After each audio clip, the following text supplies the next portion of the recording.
What's on the B-roll? Never mind. We're back on the Morning Brew with friends with Burlington County Commissioner Wayne Johnson. Good to see you this morning.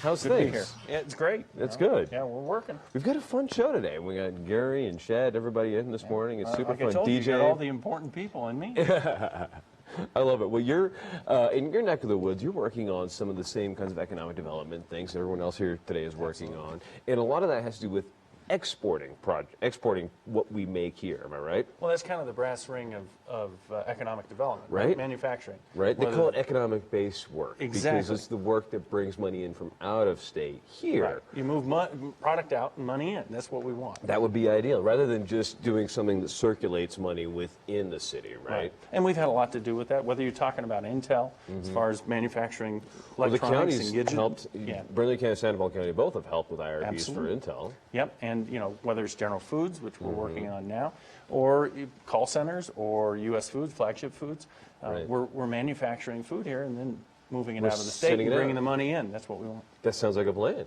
Right. Well, the county seems to be the one governmental entity that can help with a lot of these tax abatements. IRBs is what they're called in the business, and what it is it's basically deferred tax payments. But it saves you money over the 30 years of your plan, over the 40-year lifespan of your plan, right? That's right. And one of the misconceptions, I like to get this out here, is that somehow or the other tax dollars are involved in that somehow we're spending tax dollars. No, you're just deferring it. We're deferring receipt of payments on it. Right, and in the meantime, you get to own the property. Absolutely. We take it off the tax rolls, we own the property, and we usually receive a portion of that property tax in that interim. So it's really good for the company, and it's very good for job creation in the area. Right. So when we talk about exports, what's the county doing to help people push their things out of state? What are we doing to, to help our coffee producers, to help our friends like from the rail yards? How do we help them push their goods out of the city? Well, you mentioned some of the economic development tools like IRBs. Right. LEAD is another one of them. Right, the Local Economic Development Act. Right. And that's the thing that pays for the ancillary things that the government can do, like road or something like that. Exactly. It allows us to use tax dollars for surrounding type infrastructure. This is another side of that, which is education. And the county has been very involved over the last 4 or 5 years in making sure that we get to business and we outreach to business and teach them how to do different things. Small businesses, you're busy out there making your product. Now you've got to develop your business, and we're trying to show them how and give them resources that they can utilize. Very cool. Is there an office someone can just go to?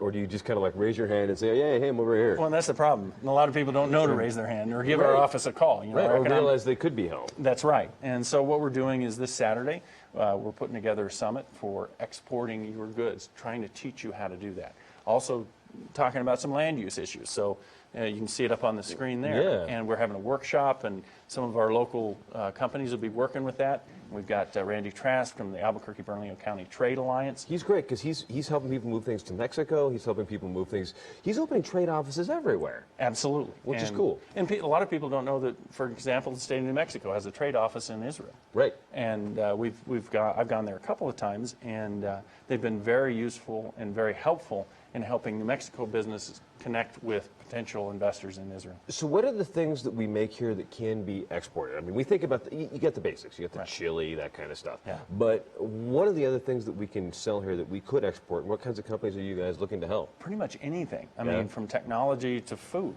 You've got Intel on one side, and you've got flagship foods on the other that are all exporting their goods internationally.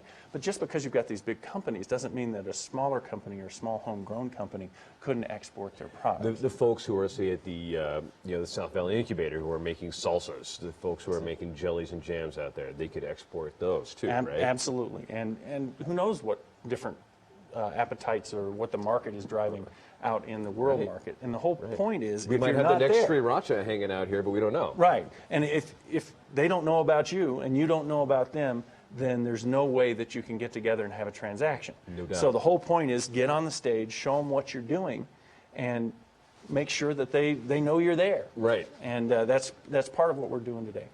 Very doing cool. on Saturday. Saturday, April 30th, 8:30 to 3 That's at right. the Nativo Lodge. Registration begins at 8 a.m.